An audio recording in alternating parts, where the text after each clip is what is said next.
রাধে রাধে বন্ধুরা, আজকের ভিডিওটি রয়েছে বছরের শেষ পূর্ণিমা পালিত হচ্ছে রবিবার। তাই অবশ্যই মনে রাখবেন এই রবিবার, বিশেষ করে এই অগ্রহায়ণ মাসের পূর্ণিমার দিন অবশ্যই সকলেই এই খাবারটি একটিবার হলেও গ্রহণ করুন। পরিবারে সারা বছর মা লক্ষ্মীর আশীর্বাদ, সর্বদা বিষ্ণুর আশীর্বাদ লেগেই থাকবে। বছরের শেষ পূর্ণিমা পালিত হচ্ছে অগ্রহায়ণ মাসের শেষ রবিবার। তাই অবশ্যই যদি আপনারা এই বছরের শেষ পূর্ণিমার দিন এই খাবারটি গ্রহণ করতে পারেন, তাহলে অবশ্যই মা লক্ষ্মী এবং শ্রী বিষ্ণুর আশীর্বাদ পড়বে সেই পরিবারের ওপর। এবং অবশ্যই জানবেন এই অগ্রহায়ণ মাসের পূর্ণিমার দিনক্ষণ এবং এর গুরুত্ব কতটা রয়েছে তা অবশ্যই জানতে পারবেন এই ভিডিওটির মাধ্যমে।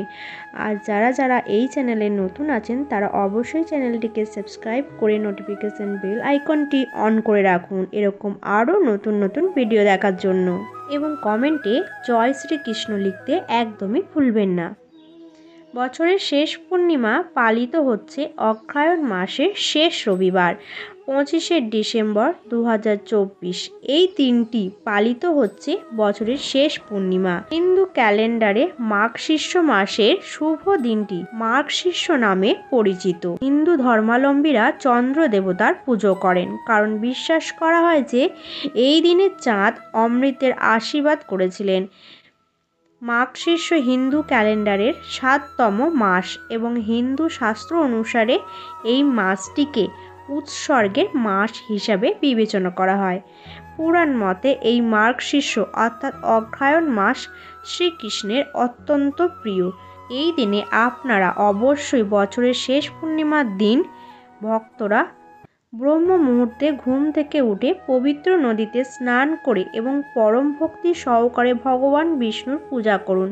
মার্গশীর্ষ পূর্ণিমা বছরের শেষ পূর্ণিমা, কারণ বছরের অগ্রহায়ণ মাসে শেষ শুক্লপক্ষে এই মার্গশীর্ষ পূর্ণিমাটি পালিত হয়, যেটি অগ্রহায়ণ মাসের শেষ রবিবার এবং বছরের শেষ পূর্ণিমা।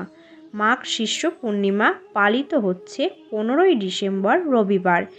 এই পূর্ণিমাটি শুরু হবে 14ই ডিসেম্বর শনিবার বিকেল 4:15 থেকে শুরু করে 15ই ডিসেম্বর রবিবার দুপুর 2:36 পর্যন্ত এই মার্গশীর্ষ পূর্ণিমা চলবে। আপনাদের মান্যতা করতে হবে 15ই ডিসেম্বর রবিবার অর্থাৎ 29শে অগ্রহায়ণ রবিবার আপনাদেরকে এই পূর্ণিমার মান্যতা রাখতে হবে, অর্থাৎ এই দিনে আপনাদেরকে উপবাসের ব্রত এবং শ্রীকৃষ্ণ ভগবান ত্রিমূর্তির পূজা অর্চনা করতে হবে এই শুভ মাসে।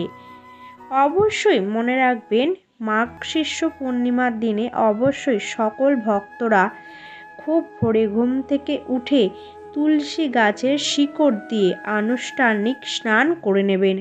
স্নান করার সময় অবশ্যই আপনাদেরকে এই গায়ত্রী মন্ত্র জপ করতে হবে। পারলে অবশ্যই 108 বার জপ করবেন এই মন্ত্রটি হচ্ছে ওম নমো নারায়ণে নমঃ। মার্গশীর্ষ পূর্ণিমায় গঙ্গা নদীতে পবিত্র স্নান করা খুবই উপকারী বলে মনে করা হয়।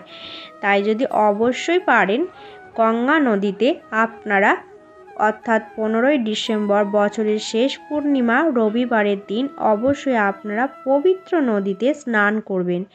ভক্তরা তাদের ইষ্ট দেবতাকে খুশি করার জন্য এই দিনে উপবাস রাখেন। মার্গশীর্ষ পূর্ণিমায় উপবাস করে আপনারা যদি সত্যনারায়ণের কথা পাঠ করেন, তাহলে জীবনের সকল বাধা দূর হবে এবং যে কোনো কাজে সাফল্য লাভ করবেন। উপবাসের দিনের জন্য অব্যাহত থাকে এবং ভক্তরা কিছু খাওয়া বা পান করা থেকে বিরত থাকে। মার্গশীর্ষ ব্রত পালনকারী ভজন ও কীর্তনের সময় কাটাতে হবে আপনাদেরকে।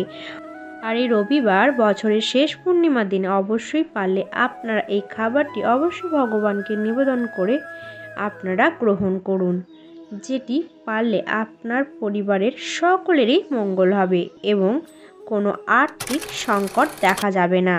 এই দিন আপনারা খাবার দান করতে পারেন। বছরের শেষ মাঘ শীর্ষ পূর্ণিমাতে কন্যা এবং পরিবারে অন্যান্য মহিলারা নতুন বস্ত্র প্রদানের একটি আচার রয়েছে। এই দিন আপনারা উপবাস করে অবশ্যই পূর্ণিমার দিনে ভগবান নারায়ণের পূজা করবেন। পূজার পর মন্ত্র জপ করবার সময় ভগবানকে সুগন্ধি ও ফুল অর্পণ করবেন। মান্যতা রয়েছে অগ্রহায়ণ পূর্ণিমায় শ্রীমতী তুলসী দেবীকে লাল ওড়না কাঁচা দুধ নিবেদন করতে পারেন, তাহলে অবশ্যই আপনাদের পরিবারে আর্থিক লাভ সাফল্য সম্ভাবনার বৃদ্ধি রয়েছে। এই তিথিতে যদি আপনারা এই কাজটি করতে পারেন বা এই খাবারটি গ্রহণ করতে পারেন, তাহলে সংসারের দুঃখ কষ্ট দূর হবে এবং যে কোনো কাজে আপনাদের সফলতা বৃদ্ধি পাবে। এই শুভ তিথিতে দান ধ্যানপূর্ণ স্নানের বিশেষ গুরুত্ব রয়েছে। অবশ্যই তুলসী গাছে নিবেদন করুন কাঁচা দুধ। অবশ্যই মনে রাখবেন, আপনারা সকালে স্নান করার পর গঙ্গা জলের সাথে এই কাঁচা দুধ মিশ্রণ করে আপনারা মাতা দেবী তুলসীকে অবশ্যই নিবেদন করবেন। 15ই ডিসেম্বর রবিবার অবশ্যই ভগবান বিষ্ণুর পুজোর সময় অবশ্যই আপনারা ক্ষীর বা পায়েস তৈরি করতে পারেন। এই পূর্ণিমাতে তৈরি করা খুবই গুরুত্বপূর্ণ। এটি ভগবান বিষ্ণুর অত্যন্ত প্রিয় খাবার এবং এই পূর্ণিমার পায়েস তৈরি করা হবে এবং খাওয়ার কি মাহাত্ম্য রয়েছে তা অবশ্যই আপনাদের জন্য অত্যন্ত গুরুত্বপূর্ণ।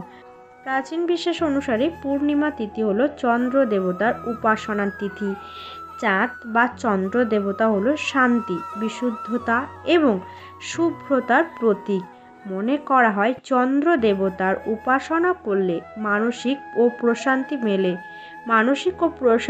লাভ করা যায়। পায়ের শুভ্রতাকে চাঁদের প্রতীক বলে মনে করা হয়। এই পূর্ণিমা তিথিতে যদি ভগবান বিষ্ণুর ভোগে পায়েসের ভোগ নিবেদন করা হয় এবং তার উপর তুলসী পাতা নিবেদন করতে পারেন, তাহলে ভগবান আপনাদের ওপর খুবই খুশি হবে। তাই অবশ্যই আপনারা এই পূর্ণিমা তিথিতে ভগবান বিষ্ণুর প্রসাদ হিসাবে পায়েস গ্রহণ করতে পারেন, যার ফলে আপনাদের জীবনে আসা সকল বিপদ দূর হবে। তো বন্ধুরা, ভিডিওটা ছিল এই পর্যন্তই। যদি ভালো লেগে থাকে তাহলে অবশ্যই একটি লাইক করুন এবং চ্যানেলটিকে সাবস্ক্রাইব করে নোটিফিকেশন বেল আইকনটি অন করে রাখুন এরকম আরও নতুন নতুন ভিডিও দেখার জন্য।